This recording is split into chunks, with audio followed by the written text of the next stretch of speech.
Irmãos, bom dia a todos. Que bênção estarmos aqui reunidos nessa manhã chuvosa para adorar o nome do Senhor nosso Deus, para glorificar o seu santo nome. Nós louvamos agora no início, logo eu, um pobre pecador, logo eu, tão fraco e tão devedor, logo eu, de graça recebi o amor de Deus. Estamos aqui por graça, pela graça derramada na cruz do Calvário. Estamos aqui porque o Senhor nos amou, mesmo sem nós merecermos. Ele nos amou ao ponto de enviar o seu Filho para morrer em nosso lugar. Meus irmãos, abram por favor suas Bíblias em Tito capítulo 2. Nós não vamos ler o texto agora no início, mas eu gostaria que os irmãos ficassem com as Bíblias abertas, pois nós vamos percorrer todo o texto. Vamos percorrer cada versículo do texto e é importante que os irmãos acompanhem. Meus irmãos, certa vez eu escutei uma história de uma criança que foi convidada por um amiguinho para passar o dia no final de semana na casa desse seu amigo, para passar o dia lá com seus pais, brincando, se divertindo. E no final do dia, à noite, o pai desse amiguinho que convidou chamou eles para ir a um restaurante. Eles foram ao restaurante, foram comer, beber, se divertir, foram brincar. E esse amiguinho que estava lá sendo convidado, brincou a noite toda no parquinho lá do restaurante, no final foi comer, foram jantar, e quando foram pedir a conta, perceberam que o garçom trouxe a conta errada. O garçom trouxe a conta e estava faltando muitos itens que eles tinham consumido naquele restaurante. Muitos itens, a conta estava completamente errada do quanto eles tinham pedido. E eles começaram a conversar sobre isso, e contar vantagem. Olha, passamos a noite comendo, bebendo, nos divertindo, e ainda vamos pagar menos da metade que nós deveríamos pagar. E essa criança que tinha sido convidada ficou olhando para aquelas pessoas, olhando para aqueles adultos, e os adultos se vangloriando de estarem enganando o restaurante, enganando o garçom. Quando todos calaram, a criança olhou para o pai dessa criança que tinha convidado e disse assim: se meu pai estivesse aqui, isso não aconteceria. Meus irmãos, sem perceber, o pai dessa criança estava discipulando essa criança com os seus atos, com as suas atitudes, com a sua honestidade. Nós estamos falando, nesse início de ano, sobre uma igreja discipuladora, sobre o que é sermos discípulos e o que é fazermos discípulos. Muitas pessoas entendem errado o que é o discipulado. Muitas pessoas pensam que o discipulado é trazer pessoas à igreja. Muitas pessoas pensam que o discipulado é apenas falar sobre Cristo, está envolvido isso, trazer as pessoas para a igreja, falar sobre Cristo, está envolvido no discipulado, mas o discipulado vai muito além. O discipulado impacta, fala sobre influenciar pessoas conforme a face de Cristo. Ser imitador de Paulo, como Paulo era imitador de Cristo. E essa imitação do Senhor Jesus impactar, influenciar as pessoas ao redor. E nós vamos falar sobre isso hoje. Sobre a influência do discipulado, sobre marcarmos nos corações das pessoas que estão ao nosso redor a marca do nosso Senhor Jesus Cristo. Essa é a essência do discipulado. Essa história, ela reflete o discipulado, como nós devemos realmente entender. Então nós vamos pensar sobre isso no capítulo 2 de Tito, carta que Paulo escreveu a Tito, e a gente precisa entender o contexto dessa carta para que nós possamos caminhar nesse texto. Primeiro a gente tem que entender que esta é uma das cartas pastorais, onde Paulo vai dar instrução aos jovens pastores de como eles devem conduzir a igreja após a morte dos apóstolos. Paulo vai instruir, dizer para essas cartas quais são. 1 Timóteo, 2 Timóteo e Tito. Paulo vai ensinar aqueles jovens pastores, Timóteo e Tito, de como eles devem conduzir a igreja até os caminhos do Senhor. Ele vai dar várias instruções sobre como eles devem fazer isso. E quando a gente entende a carta, quando a gente lê essas cartas pastorais, a gente percebe duas preocupações fundamentais de Paulo. Primeiro, ele quer que Timóteo e Tito lide com os falsos mestres que estão conduzindo, que estão tentando entrar na igreja do nosso Senhor Jesus Cristo. Ele diz: olha Timóteo, olha Tito, cuidado com os falsos mestres. Proteja a igreja de pessoas que estão ensinando um evangelho que não é o evangelho do Senhor Jesus. Esse é o primeiro foco de Paulo a direcionar esses dois pastores. E além disso, ele vai ministrar instruções de como deve ser a conduta dos cristãos, tanto da liderança como dos irmãos em Cristo, que são daquelas igrejas. Então, Paulo tem duas dois focos em mente, entre outros. Um é dar instruções a esses pastores para que eles cuidem para que os falsos mestres não dominem a igreja. E dois, conduzir a vida dos cristãos em uma conduta que realmente reflete a face do nosso Senhor Jesus Cristo. Paulo está preocupado, porque ele sabe que a sã doutrina, proteger a igreja dos falsos mestres, que é trazer a sã doutrina para a igreja, ela vai causar um impacto profundo na vida dos irmãos que estão nessa igreja. Ele sabe a importância que a sã doutrina tem. Para Paulo, essas duas verdades caminham lado a lado. Sã doutrina e a vida dos irmãos. Quando nós temos uma sã doutrina, essa sã doutrina impacta a vida desses irmãos. No final de tudo, nas pastorais, Paulo vai demonstrar o que é o verdadeiro discipulado, como nós entendemos o que é o discipulado. Paulo vai dizer para Tito: Tito, discipule essas pessoas, seja um discipulador desses irmãos, os irmãos em Cristo que estão nessa igreja. E ele inicia mostrando os fundamentos do discipulado. Ele vai demonstrar o que é que sustenta, qual é a base, o que é que fundamenta o verdadeiro discipulado. A partir daí nós vamos pensar a partir do verso 1. Por isso que eu peço que vocês fiquem com a Bíblia aberta, porque nós vamos caminhar em todos os textos. Ele diz assim, verso 1: Tu, porém, fala o que convém à sã doutrina. O verso 1 começa com a expressão tu, porém. Ele está dizendo assim, Tito, algumas pessoas estão tentando ensinar um falso evangelho. Tu, porém, faz diferente. Tu, porém, ensina diferente. Não seja como esses que estão tentando ensinar um falso evangelho, seja diferente. Ele está trazendo uma conjunção adversativa, fazendo com que Tito seja diferente desses falsos mestres. Tito deve ensinar a sã doutrina. Tu, porém, fala o que convém.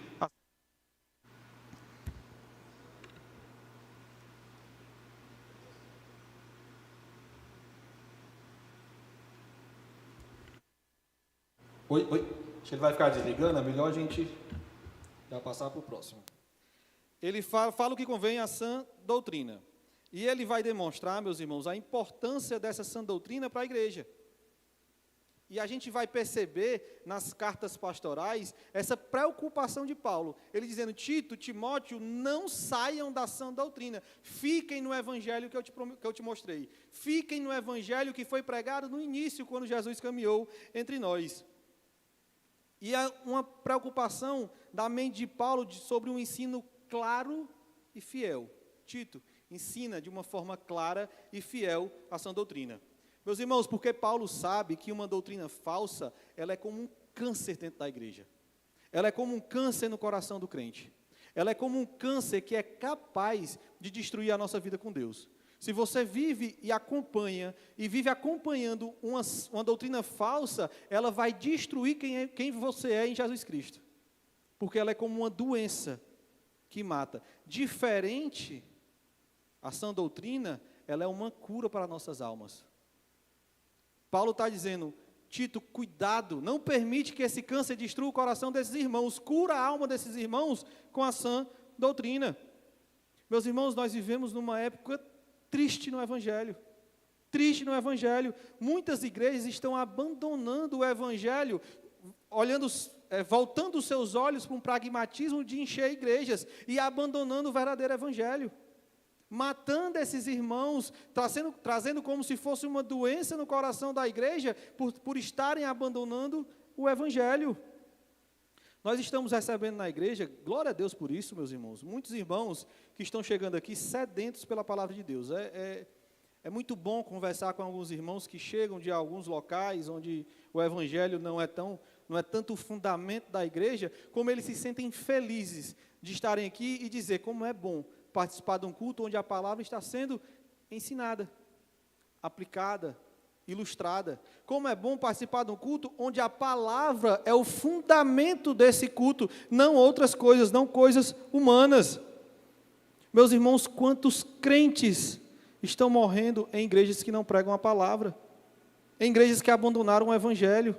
Quantos crentes estão morrendo na mão de pastores que trazem oratória, psicologia para o púlpito e esquecem o que eles devem realmente fazer? Pregar o Evangelho, a sã doutrina. Igrejas que estão abandonando o que realmente tem poder nas nossas vidas, abandonando o que realmente tem poder para curar as nossas almas, abandonando a palavra do Senhor. Meus irmãos, isso é um absurdo, quando nós entendemos o poder que a sã doutrina tem no coração de um crente. E ela é fundamental, meus irmãos, a sã doutrina na nossa vida, porque ela vai revelar a Deus. Nós só conhecemos a Deus quando nós conhecemos uma doutrina bíblica. João vai dizer isso no capítulo 17, verso 3. E a vida eterna é esta, que te conheçam a ti, o único Deus verdadeiro, e a Jesus Cristo, a quem enviaste. A sã doutrina mostra, nos conduz à vida eterna. E nós só temos vida eterna quando nós temos uma doutrina bíblica, fundamentada nas Escrituras. Não pragmatismos humanos, não palavras humanas, mas Bíblia. É ela que nos dá a vida eterna, porque a partir dela nós conhecemos a Deus e conhecemos o nosso Senhor Jesus Cristo. É a Bíblia que nos ensina o caminho à cruz. É a Bíblia que nos ensina o caminho da graça. Sem ela, nós não temos nada. E quando nós entendemos a sã doutrina, ela nos muda completamente, ela nos faz nascer de novo, com um novo DNA, um DNA do céu, um DNA de Jesus. Nós somos outras pessoas quando a doutrina, a sã doutrina, a doutrina que aponta para Cristo, toma conta do nosso coração. Por isso que ela é fundamental. E a sã doutrina nos fortalece, meus irmãos. O que fortalece uma igreja verdadeiramente não é ela estar cheia de pessoas.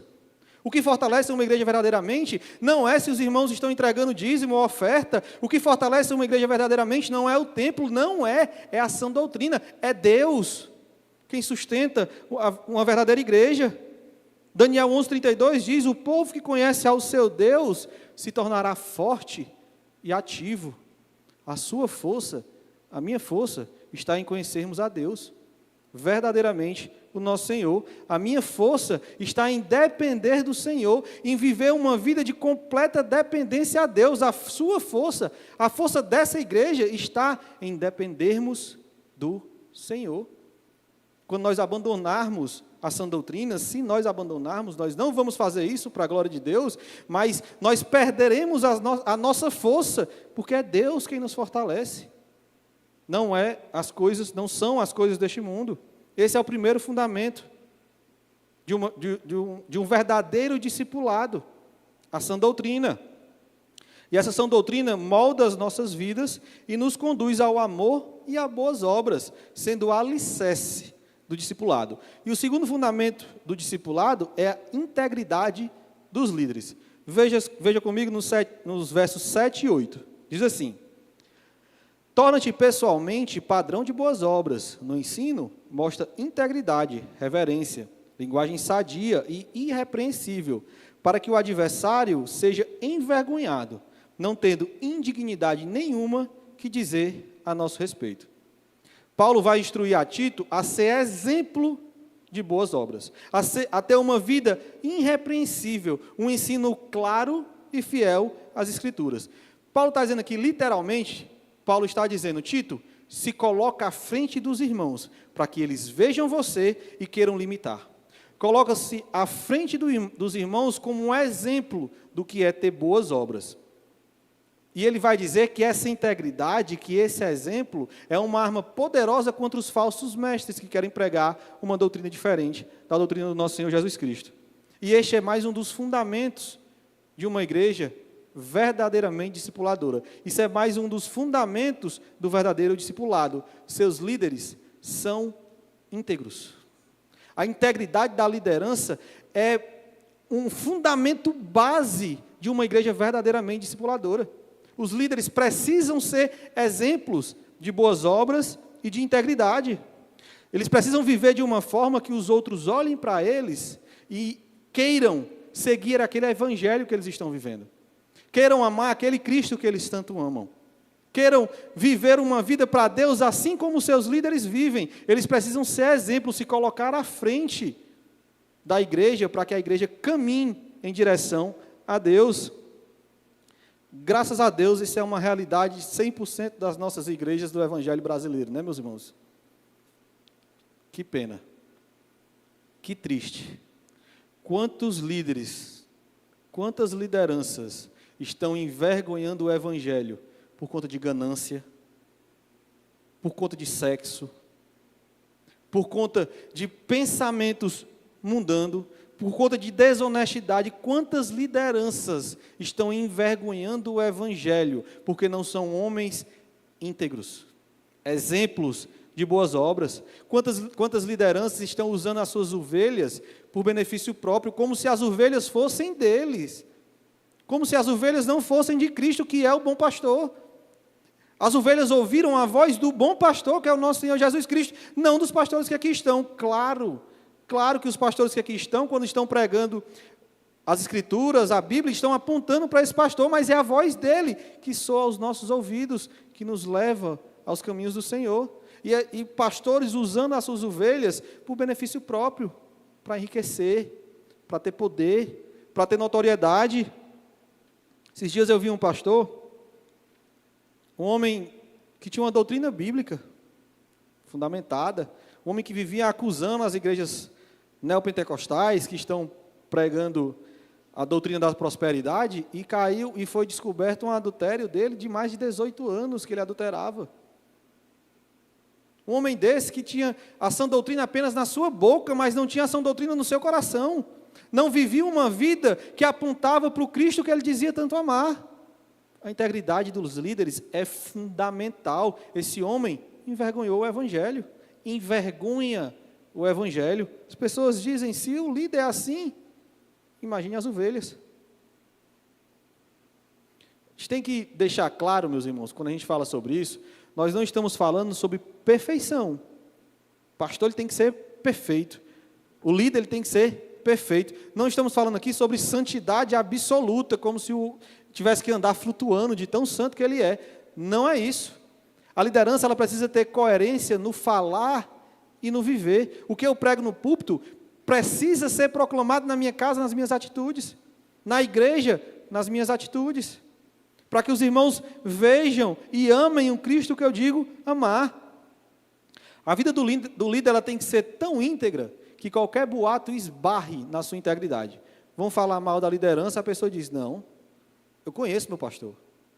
Não, eu conheço meu líder, eu sei que ele não é assim. Essa é a integridade da vida de um líder, do fundamento das Escrituras. Meus irmãos, porque liderança é isso.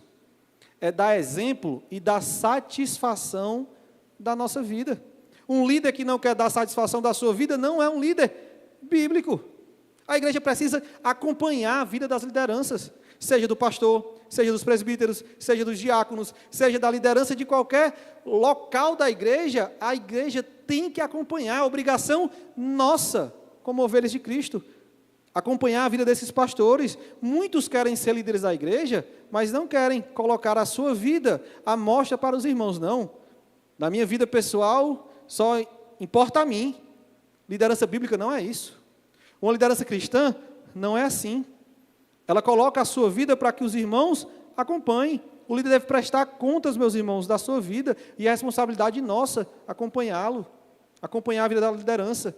Se você quer ser um líder da igreja, glória a Deus por isso.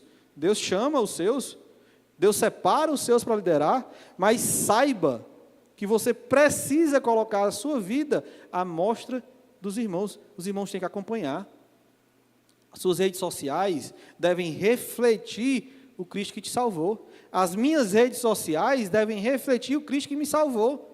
Não tem como eu ser líder e dar um mau exemplo na minha vida, e dar um mau exemplo nas minhas redes sociais. Não posso ser assim, porque eu estou desobedecendo ao meu Deus. Este é mais um dos fundamentos do discipulado, a integridade da liderança. E o terceiro fundamento é a autoridade dos líderes. Verso 15, acompanhe comigo. Diz assim: dize estas coisas, exorta e repreende também com toda a autoridade. Ninguém te despreze. A autoridade de Tito vem da sua fidelidade à palavra do Senhor e da sua integridade. Paulo diz assim: se você é fiel, Tito, se a sua vida é uma vida íntegra, você tem autoridade. Não deixe que ninguém diminua ela. Você tem uma autoridade e exorta com esta autoridade que Deus lhe deu. Porque você é representante do Deus na terra, se você é fiel. Você tem autoridade sobre as Escrituras. Meus irmãos, líderes bíblicos têm autoridade sobre a igreja. Autoridade sobre a igreja. Muitos não querem se submeter às lideranças da igreja. Muitos, eu já escutei irmão dizer que não quero me tornar membro da igreja, porque eu quero não dar a satisfação da minha vida, eu não quero estar debaixo de uma autoridade. Meu irmão, isso é antibíblico. Isso é antibíblico. Se o seu líder está pregando a sã doutrina e tem uma vida íntegra, ele é autoridade e você precisa se submeter à autoridade desse líder. Ele é autoridade sobre a sua vida, sobre a minha vida, você aceitando ou não. Eu aceitando ou não. Eu posso até desobedecer, mas é uma responsabilidade minha. A Bíblia diz que ele é autoridade sobre a minha vida. Nunca é demais a gente lembrar, nunca, que apenas os líderes verdadeiramente bíblicos têm autoridade. Se o líder não é bíblico, se ele não tem uma vida íntegra, não se submeta à autoridade desse homem. Se ele não está fundamentando a sua exortação na palavra, não se submeta à autoridade dessa liderança. Você se submete à autoridade das Escrituras através de uma liderança. Por isso que é importante nós conhecermos a palavra.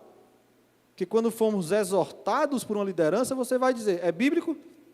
Se for bíblico, você pode até não obedecer, mas a responsabilidade é sua, a responsabilidade é minha.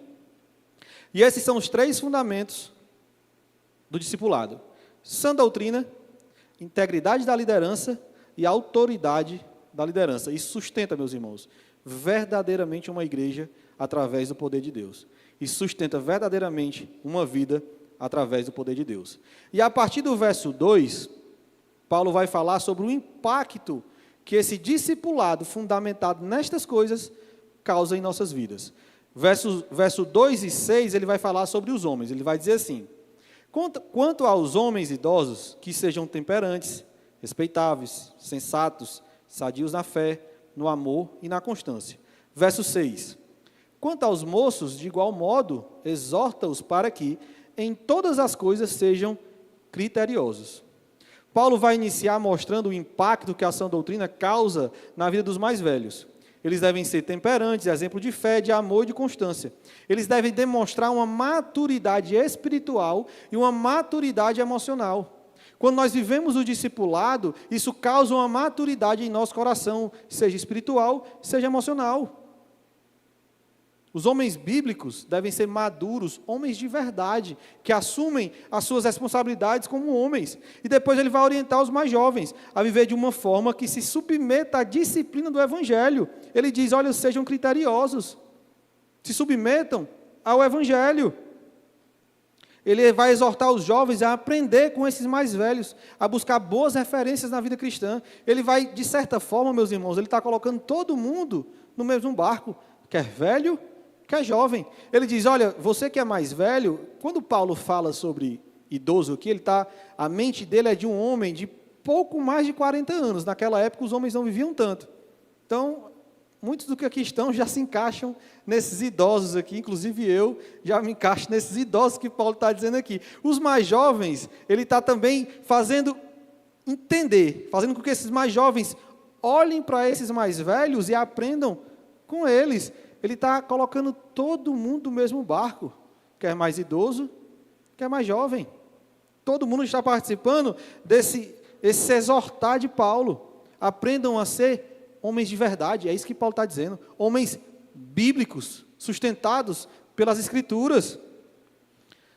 Meus irmãos, nós estamos vivendo uma realidade de que muitos homens são eternos meninos, eternos adolescentes, eternas crianças em suas casas, homens adultos, 30, 40 anos, que vivem como adolescentes, que vivem como jovens sem responsabilidade nenhuma na sua vida, que vivem uma vida que não demonstra esse Jesus que um dia lhe salvou, que um dia me salvou. Muitos jovens, homens jovens, 30, 40 anos, estou colocando aqui a minha idade nessa juventude para sair mais bonito na foto, mas que continuam vivendo com seus pais, continuam levando uma vida como levavam quando tinham 15 anos,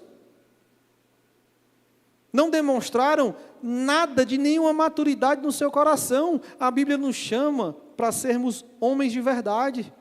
Homens, meus irmãos, casados, que estão destruindo seus lares por conta das suas meninices, de ser uma eterna adolescente. Casou, mas a mentalidade ainda era quando era jovem.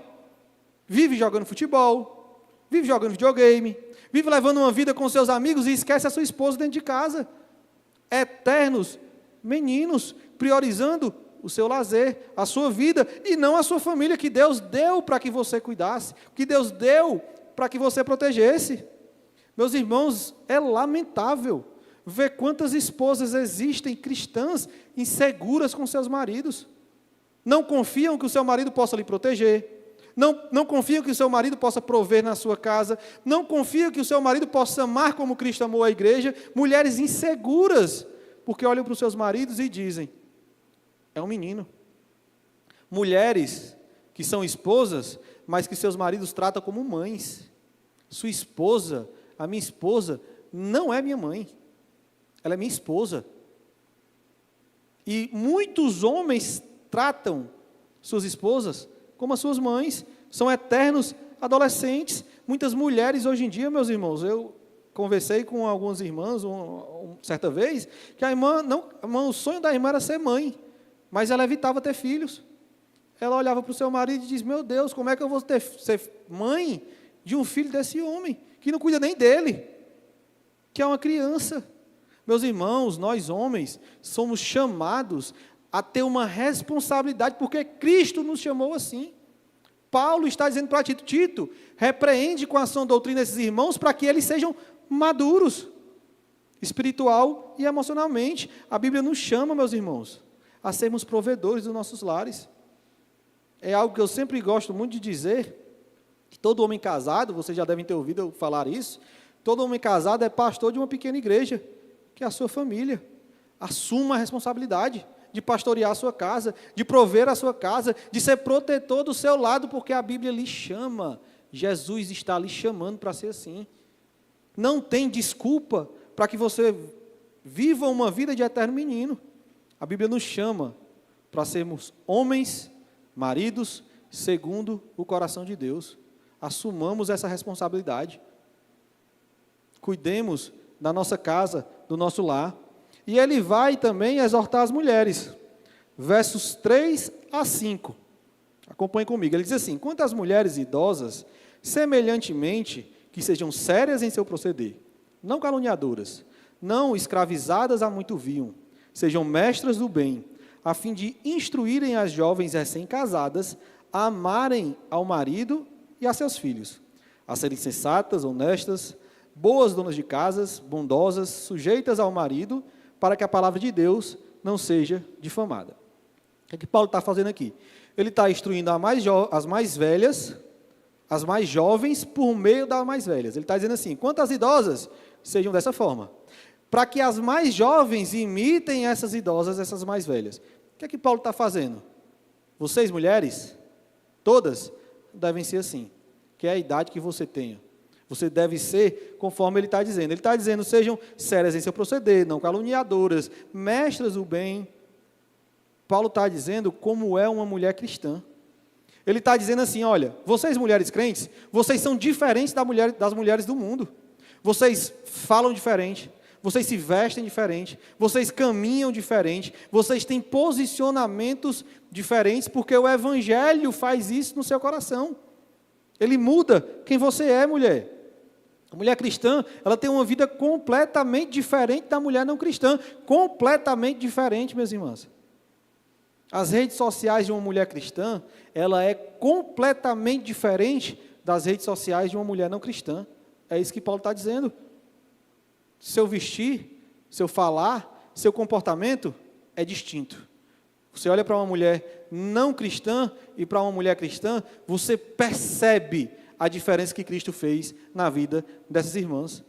E a instrução de Paulo aqui é interessante, que ela está ligada à família.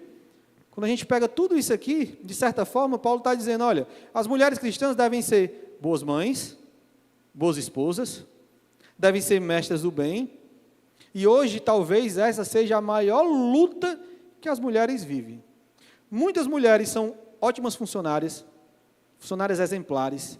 Muitas mulheres são excelentes empreendedoras, estão ganhando o mundo e glória a Deus por isso. Não é pecado você ser assim. Deus lhe chama para ser realmente assim também, diferente das mulheres do mundo, boas funcionárias, boas empreendedoras. Muitas mulheres vivem uma vida assim, mas os seus lares não representam o Cristo que a salvou. Deus está chamando você para ser uma mulher diferente, uma funcionária diferente, uma empreendedora diferente e uma mãe e uma dona de casa diferente. Paulo está englobando tudo. Você não é pecado você trabalhar, você ganhar, não é, mas a sua casa não pode ser comprometida por isso. Paulo está dizendo aqui. Se você optar por trabalhar, amém. Glória a Deus por isso, mas não esqueça o seu lar, não esqueça o seu marido, não esqueça os seus filhos. Deus está te chamando para lá, para viver essa vida em família, e essa é uma luta. Hoje em dia, por conta do feminismo, meus irmãos, você dizer que a mulher precisa ser uma boa dona de casa, uma boa esposa, é quase que uma blasfêmia para muitas mulheres. É um absurdo, é quase um crime para muitas mulheres. Mas a Bíblia diz isso, e da Bíblia nós não cedemos uma vírgula. Das Escrituras nós não cedemos um ponto. A Bíblia chama você para ser assim. Meus irmãos, e a coisa mais poderosa em uma família é ela ser amada por uma mulher crente. A coisa mais poderosa num lar é ela ser amada, ser vivida, ser compartilhada com uma mulher cristã. Isso é o maior tesouro da vida de um homem, meus irmãos. Quando ele é casado com uma mulher verdadeiramente cristã. Provérbios 31:10 diz: mulher virtuosa, quem achará? O seu valor excede ao de muitos rubis. Isso é o maior poder da vida de um homem, é ser casado com uma mulher assim. Na vida de uma família é ser direcionada por uma mulher assim. Excede de muitos rubis. Se você tem uma mulher assim, meu irmão, não troca por nada. Eu não troco a minha por nada desse mundo. O valor excede ao de muitos rubis. A Bíblia chama você, mulher, a ser assim. Minha irmã, a mulher, ela é a poesia da casa. A mulher, ela é o cheiro doce do lar. A mulher, ela é a calmaria da casa. Ela é o abraço. Tem coisa melhor do que colo de mãe, abraço de mãe. Tem coisa melhor do que você chegar em casa e escutar a voz doce da sua mulher lhe recebendo, porque a mulher é assim. Deus chama as mulheres para serem assim. O seu abraço, minha irmã, deve ser o melhor lugar do mundo. O seu sorriso deve ser o sorriso mais bonito do mundo para o seu marido e para os seus filhos, porque você é a poesia do seu lar. Você é o cheiro de flor do seu lar. Eu estou falando e as irmãs estão tudo sorrindo. Mas você é assim, a Bíblia chama você para ser assim. Problema, tomara que não seja o sorriso das irmãs, seja esse. O problema é porque as mulheres geralmente são os furacões dos seus lares. São os furacões ali, aqueles tornados dos Estados Unidos, nível 5, é a irmã. Minha irmã, Deus chama você para não viver como este furacão. Muitas mulheres são mulheres briguentas, birrentas, que reclamam de tudo, que olham para o seu lar e nada está certo. Minha irmã, olhe para a sua casa, imagine o seu lar agora, olhe a bênção que Deus lhe deu. Não é perfeito, não é, nunca vai ser até a vinda de Cristo, mas Ele é uma bênção na sua vida.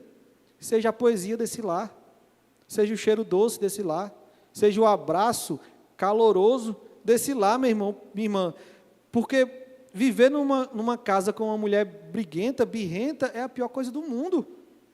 A Bíblia vai dizer em Provérbios 21:19, melhor é morar numa terra deserta do que com uma mulher briguenta e geniosa. Melhor é morar no deserto, no sol quente, com sede, sem ter nada, do que numa casa que tem uma mulher briguenta e geniosa. Minha irmã, a sua casa é um oásis de paz e de amor ou um deserto seco? Essa responsabilidade é sua. Essa responsabilidade é sua. Assim como o marido destrói um lar, meu irmão, um marido menino, infantil, que não provê, que não protege, destrói um lar, uma mulher briguenta também faz.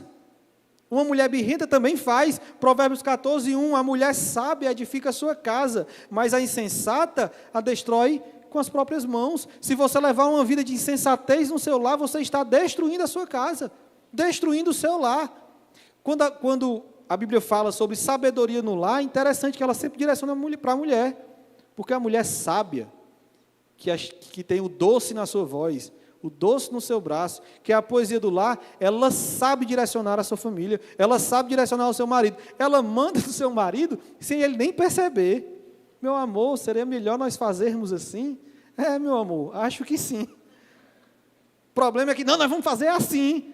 Não, minha irmã, a Bíblia chama você para ser diferente, para ser uma esposa, uma mãe, uma filha, segundo o coração de Deus, demonstrando amor e graça no seu lar. O lado do crente, meus irmãos, deve ser um farol que aponta para Cristo. Responsabilidade minha, como marido, como protetor do meu lar, apontar para o Senhor Jesus na minha casa. Responsabilidade da minha esposa, sua esposa, a apontar para Cristo no seu lar. Responsabilidade, Deus nos chama para isso. Jesus precisa brilhar nos nossos lares, meus irmãos. Ser o Senhor, o centro da nossa casa. Isso é a vida de um homem e de uma mulher cristã. E depois ele vai falar que o discipulado, a sã doutrina, impacta em todas as áreas. Versos 9 e 10, acompanhe comigo. Quanto aos servos, que sejam em tudo obedientes ao seu Senhor, dando-lhe motivos de satisfação, não sejam respondões, não furtem, pelo contrário, deem prova de toda a fidelidade, a fim de ornarem em todas as coisas a doutrina de Deus, nosso Salvador. A gente precisa deixar duas coisas claras aqui. Primeiro, Paulo não está aceitando, Paulo não está apoiando a escravidão. Não é isso. Paulo está conhecendo uma realidade da época. 1/5 da população romana, que Paulo está vivendo aqui, eram de escravos. Paulo diz, olha, isso existe. Se essa realidade de escravidão, de ser servo, de ter senhores, existe, eu preciso direcionar esses homens. O cristianismo, meus irmãos, ele é a arma mais poderosa para destruir a escravidão, porque ele coloca todo mundo em pé de igualdade, quer escravo, quer senhores. Então, Paulo não está apoiando aqui a escravidão. Um paralelo que a gente pode fazer com esse servo são as nossas relações de trabalho hoje em dia. Não estou dizendo que porque você trabalha, você é escravo do seu patrão. Não é isso.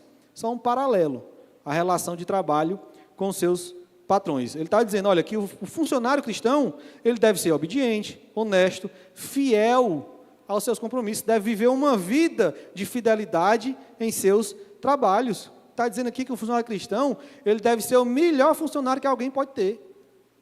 A pessoa diz, não, eu sou crente. Ô, meu irmão, você está contratado, porque eu sei que você vai fazer Cristo resplandecer aqui na minha empresa. Porque ele é alguém que é honesto, cumpre horário, que é sério no seu trabalho. Graças a Deus, essa é a nossa realidade. Meus irmãos, a realidade é bem diferente. Alguns crentes são péssimos funcionários. Alguns crentes são péssimos nos seus empregos e esquecem que quando são assim, estão pecando contra o Senhor. Ser um péssimo funcionário é um pecado contra Deus. Alguns crentes colocam um atestado sem estar doente e dizem assim, glória a Deus por isso que eu não vou trabalhar. Colocou um atestado sem estar doente e ainda exalta o nome de Deus. Crentes que chegam atrasados no trabalho, que saem cedo. O trabalho começa às 8 horas, ele chega às 9h30, termina às 6, ele sai às 5. Não glorificando o nome do Senhor. Crente que derruba seus amigos para ganhar promoção no seu trabalho. Paulo está dizendo aqui que não, vocês não devem ser assim. Eu conversei com um pastor uma vez, meus irmãos, um pastor, que ele me disse que ele não contratava crente. O processo admissional do crente era muito mais severo, porque ele disse que, meu irmão, os crentes são os que dão mais trabalho, mais preocupação na igreja. E Paulo está dizendo aqui, olha, o discipulado, a sã doutrina impacta a sua vida, inclusive no seu trabalho. Você é um ótimo funcionário porque Cristo lhe chama para ser assim. Meus irmãos, todos nós que aqui estamos, carregamos uma placa que aponta para Jesus. Todos nós que aqui estamos, carregamos uma seta que aponta para o Cristo que nos salvou. Eu me digo cristão e sou um péssimo funcionário. Eu me digo cristão, mas chego atrasado, mas coloco...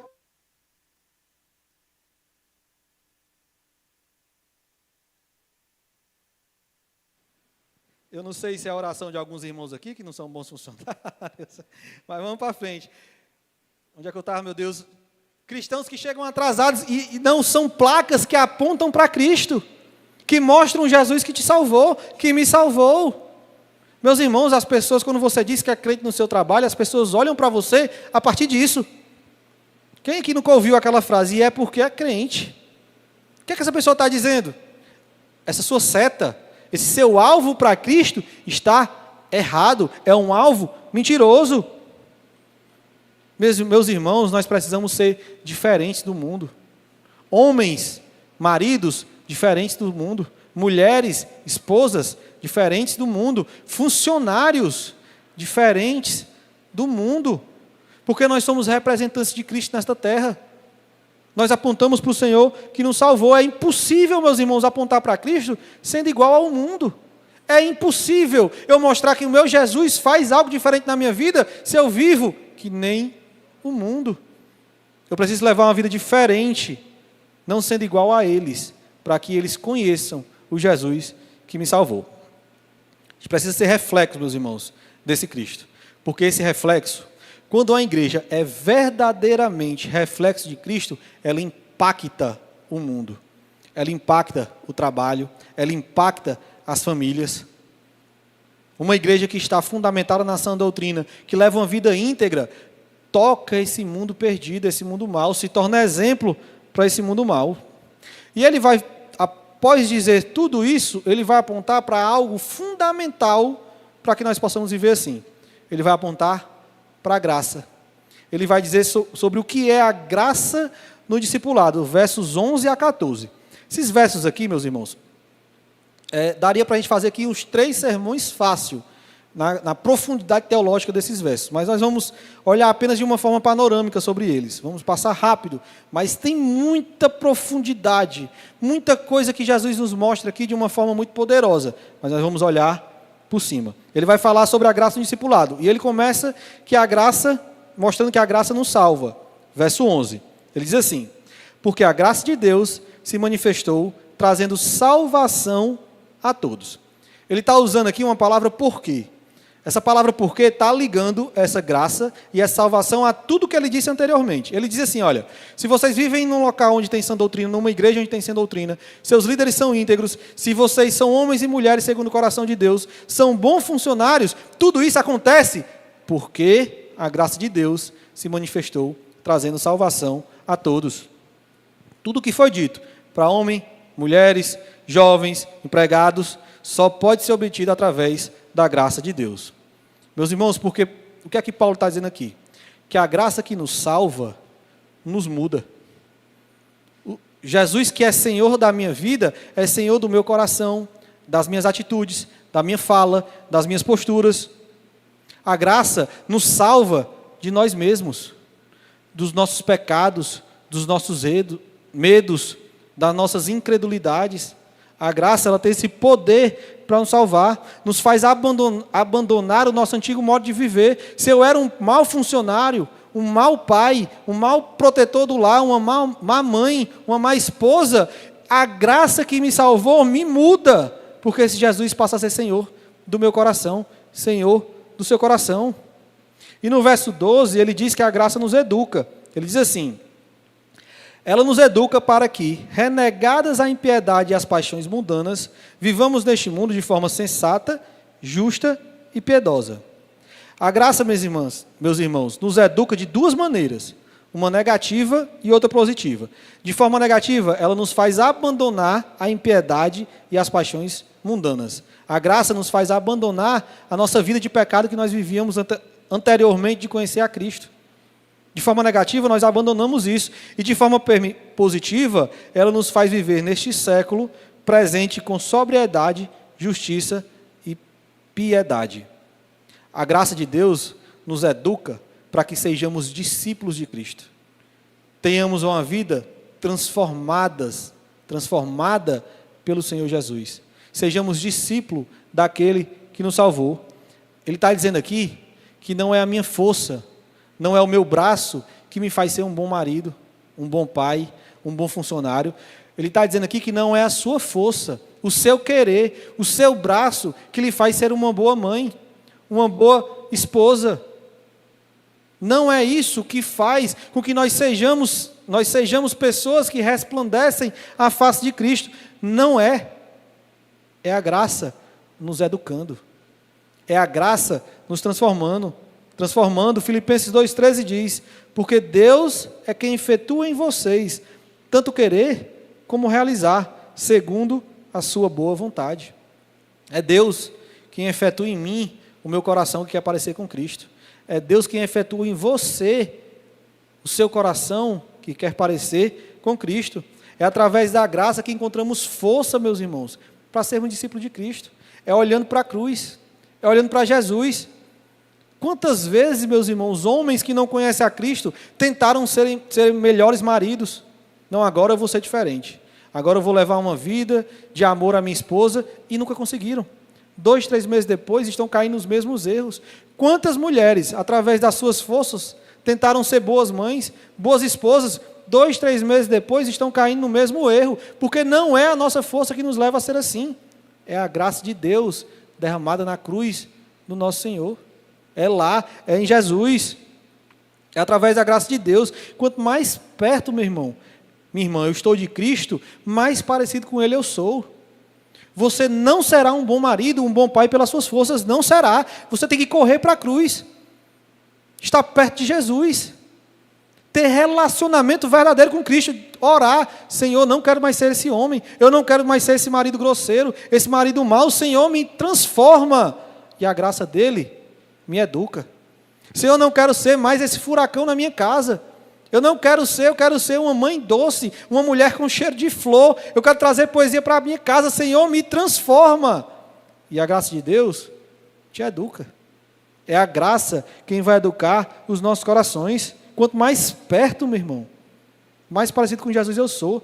Não é a minha força, não é a sua força, porque você e eu não temos força nenhuma para nos mudarmos. É Cristo quem faz isso. É o sangue do Senhor quem faz isto. 2 Coríntios 12:10, Paulo diz: porque quando sou fraco, então é que eu sou forte. Quando eu entendo que eu sou fraco, que eu não consigo ser assim, eu corro para quem tem força, para quem pode me transformar, para o meu Senhor. Não confie que você vai ser um bom pai pelas suas forças. Não confie que você vai ser uma boa mãe pelas suas forças. Não confie que você vai ser uma boa funcionária, uma boa empregada pelas suas forças. Não vai. É Cristo quem vai fazer isso em você, e você precisa dele. Está próximo a Ele, próxima a Ele, bem pertinho de Jesus. Para, meu irmão, de confiar em si mesmo.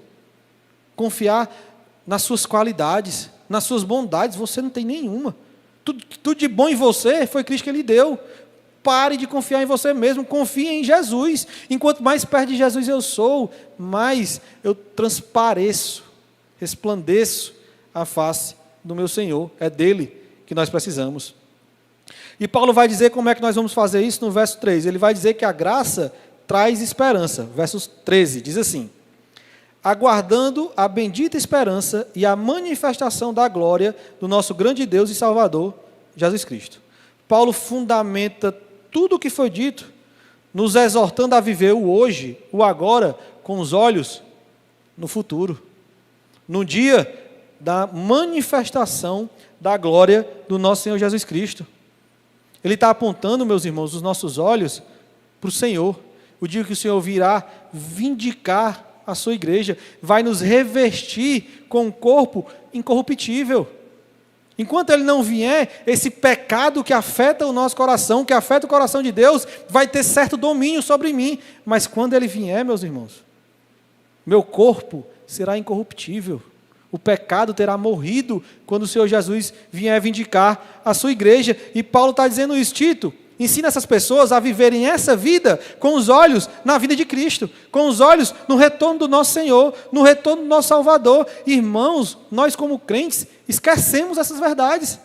Jesus um dia virá. Ele disse que viria, e Ele virá buscar a sua igreja. Qual é a igreja que Ele vai encontrar? É uma igreja que está confiando nas suas próprias forças, ou confiando nele, que um dia vai nos buscar?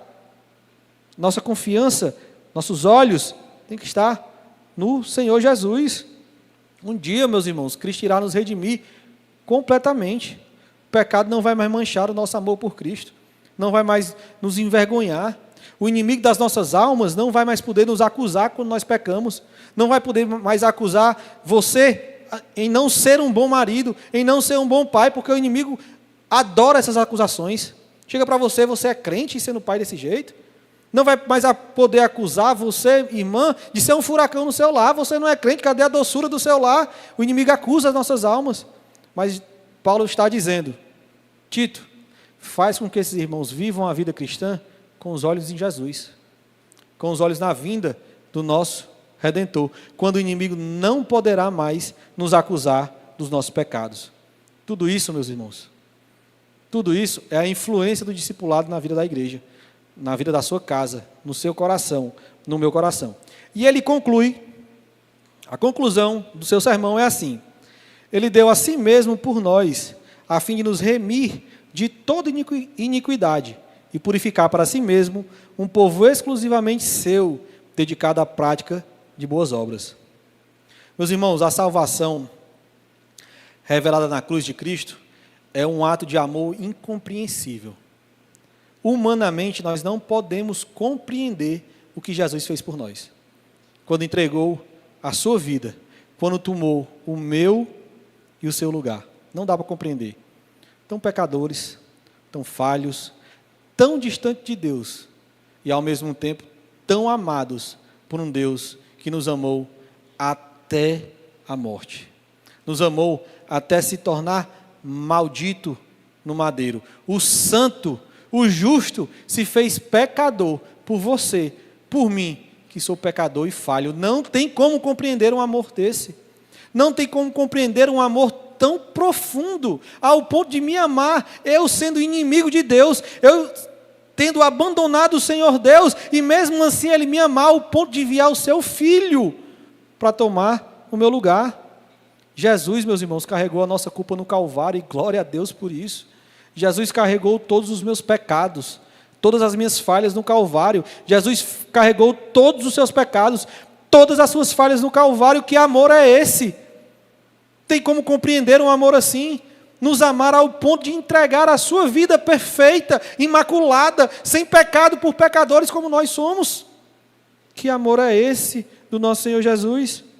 E Ele fez isso, meus irmãos, para nos resgatar, para nos transformar, para que nós sejamos dedicados às boas obras. Ele diz, um povo exclusivamente seu, dedicado à prática de boas obras. Se você olha para o amor de Jesus, e isso não lhe muda, meus irmãos, que amor é esse que você está olhando? Se isso não me leva a praticar boas obras, obras que glorifiquem o nome do Senhor, se isso não me leva a ser um bom pai, apesar das dificuldades do meu lar, se isso não me leva a ser uma boa mãe, apesar da dificuldade do meu lar, que amor é esse que eu estou olhando? Cristo me amou, Cristo lhe amou, apesar das suas falhas, do seu pecado. Ou a gente entende, meus irmãos, esse sacrifício de Cristo, ou nós nunca vamos mudar. Nós vamos sempre levar uma vida cristã rasa. Uma vida cristã que somos cristãos apenas pelo nome, apenas por falar que eu sou crente, estou indo para o culto domingo, mas a minha vida não resplandece o Jesus que me salvou. Se eu não entender esse amor, nunca eu serei capaz de mudar. Meu irmão, mas se eu entender, esse amor inunda quem eu sou, transforma quem eu sou, transforma o meu coração, a minha fala, o meu andar, o meu caminhar. Quando eu sou tocado por essa graça, meus irmãos, eu sou completamente transformado. Quando você é tocado por essa graça, você é completamente transformado. Nossas boas obras, se é tudo isso que eu falei anteriormente, nós não somos assim para ganhar nada. Nós não somos capazes de ganhar nada. Nós somos assim, tudo o que eu falei anteriormente, por gratidão ao que Jesus fez por mim.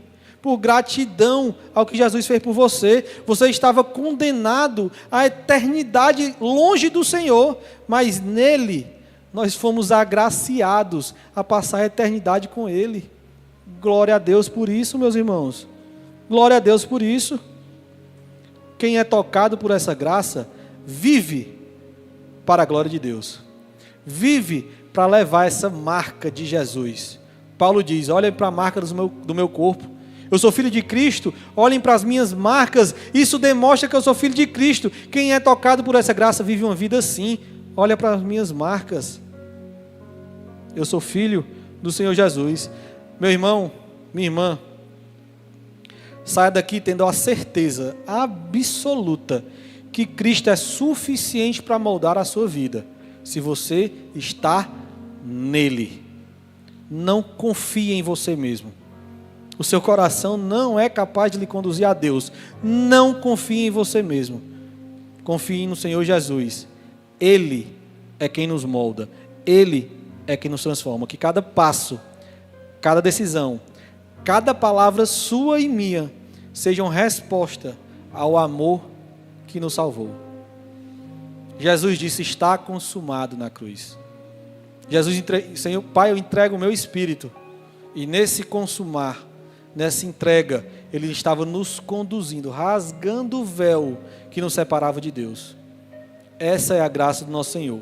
Que nós possamos viver como discípulos, que refletem a glória de Deus, e que venhamos a fazer discípulo, até que Cristo volte e nos complete em sua glória. Amém, meus irmãos?